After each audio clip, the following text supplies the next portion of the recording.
Yes, everybody, welcome back to Talking Wolves. We're back for a brand new video on the channel. Hope you guys are keeping well and safe. Apologies, my normal camera still isn't fixed, so we've gone back to my old school camera, so really not sure what the quality is going to be like. But a bit of an update video. Not really done one over the last week or so. There's not been a huge amount of news, to be honest, guys, and I felt like I didn't want to just chuck videos out for the sake of it, as I've seen some people do over the last week or so. So we come today, a little bit of a Brentford preview, a little bit of an update of what's going on transfer-wise as well. But before we kick off, though, be sure to go and check out the guys over at Football Prizes. They've got an amazing prize up for grabs over the next week or so. It's a signed and a match-worn Pedro Neto shirt. So all you've got to do is enter their prize draw by using the link at the top of the description, as well as the Pedro Neto signed match worn shirt. There's lots of instant win prizes as well. So if you pick a specific number that gets drawn, there's lots of little bits and pieces that you can also win. So like I said, a link for that is in the top of the description down below. But yeah, like I said, Brentford FA Cup game, a huge game for Wolves, really. There's no point in me doing sort of a standalone preview because it feels like we're going to have played him about 47 times in the last 3 months. A bit of an exaggeration, obviously, but the teams, we know both teams what we're about, and I felt like Wolves have had the upper hand over Brentford over the past two trips to Griffin Park. But you would hope now that Wolves can still do it, and especially with the reward at the end of this game, a potential Black Country derby and a visit to the Hawthorns in a couple of weeks' time, which would be amazing. So, yeah, Gary O'Neill had his press conference today. Some good updates. Mario Lemina is back in Wolverhampton. He's back with the squad, and Gary O'Neill is hoping that he'll play a part in tomorrow's game, which is obviously going to be a huge boost to Wolves if he can be.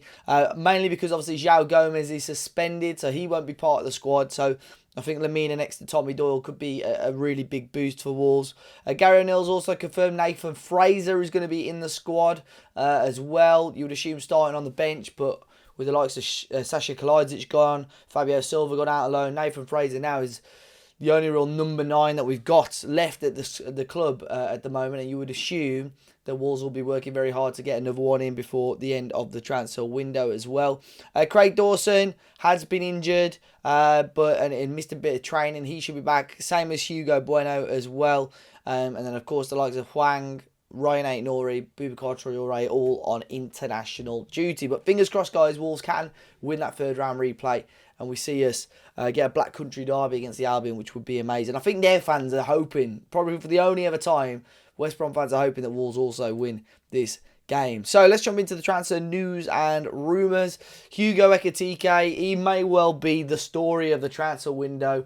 Wolves, it will be interesting to see what happens to him. But every window I seem to have somebody that I have to bring up or talk out on every single video. But Wolves just don't seem that advanced on this one, at least. But they just keep getting mentioned in these reports. At the moment, it's a lot of teams in Germany, in particular Eintracht Frankfurt, who again are another team that I've mentioned a lot.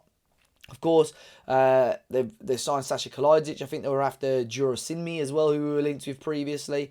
But apparently they're still pushing towards Ekitike as well. Now, over the weekend, there was a big story that teams were worried that they weren't going to be able to afford the PSG strikers' wages.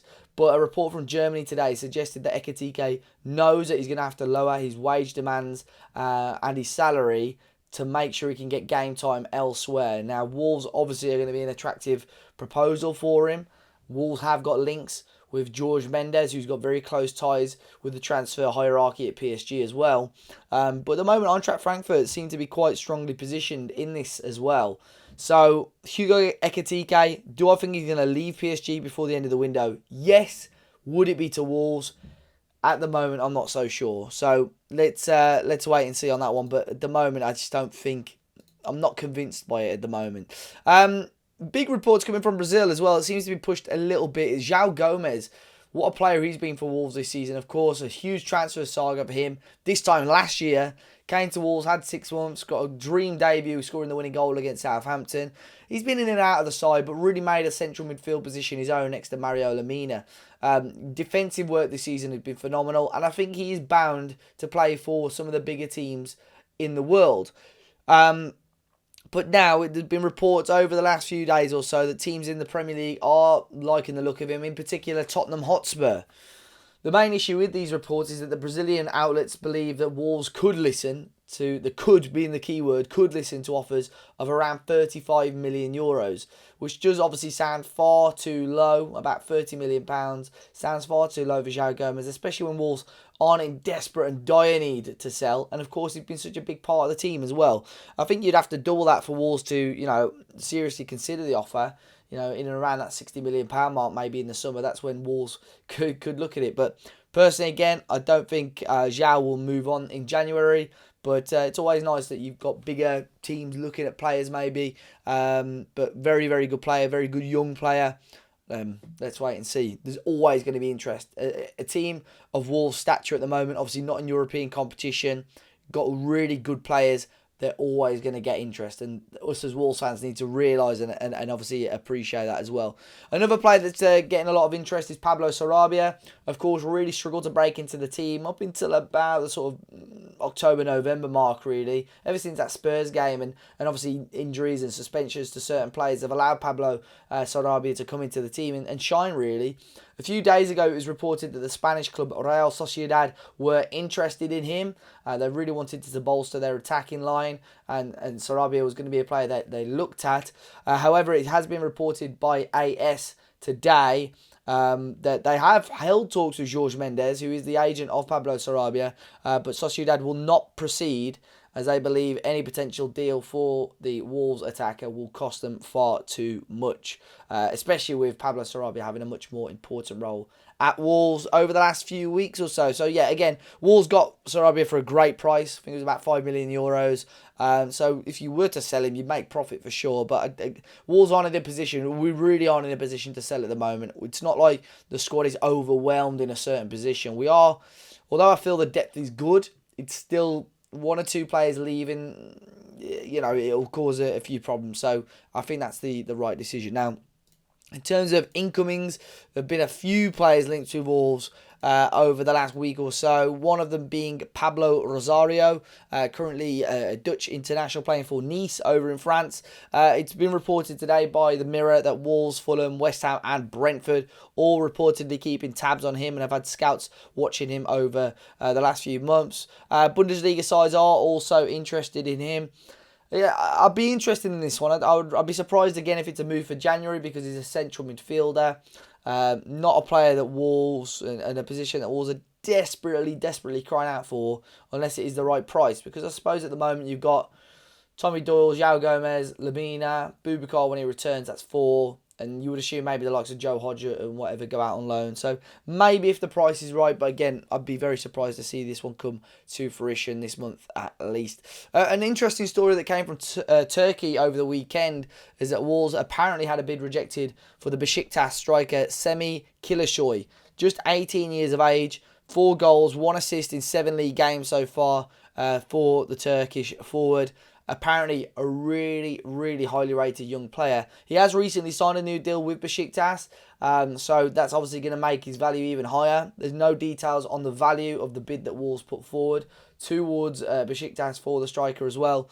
But again, if Wolves don't sign him, it's always interesting when we do these videos or post out about these rumours to see in the future where these players do go. Because the amount of times that we hear, of players that Wolves have been linked with when they're sort of 18, 19, and they go on to become really top players. But that one is Semih Killoy. As I said, right now, doesn't look like he's going to be joining Wolves, as a bid was rejected. Goncalo Guedes as well. Interesting saga really with him. No major update. Of course, I think I've said on the videos before that Villarreal are pretty much his next destination. He'll be joining there on loan for the remainder of the season, trying to get some more game time, which I'm sure Wolves will be in favour of, because he's struggled for game time right now at Benfica. The only complication is Wolves don't have a recall clause on Goncalo Guedes, so really Benfica have to approve this loan deal, and at the moment they're not in a position to approve it. So it may well change over the next couple of weeks before the end of January. You would assume that they would obviously want him off their wage bill, but obviously get him some game time as well. So at the moment, Goncalo Guedes to Villarreal is as good as done, but they just need the green light from Benfica to let him go. And I would assume over the next week or so we'll have a much closer and much better idea of what's going on there. Johnny Otto as well. He's still at Wolves at the moment. It sounds like there is a lot of interest in Europe for him. Wolves may just have to accept a really minimal fee really for Johnny Otto, get him off the wage bill. Celta Vigo as well, his former club, have made their interest known apparently, but many clubs across Europe are interested, but no major talks taking place as of yet. Again, you will be very...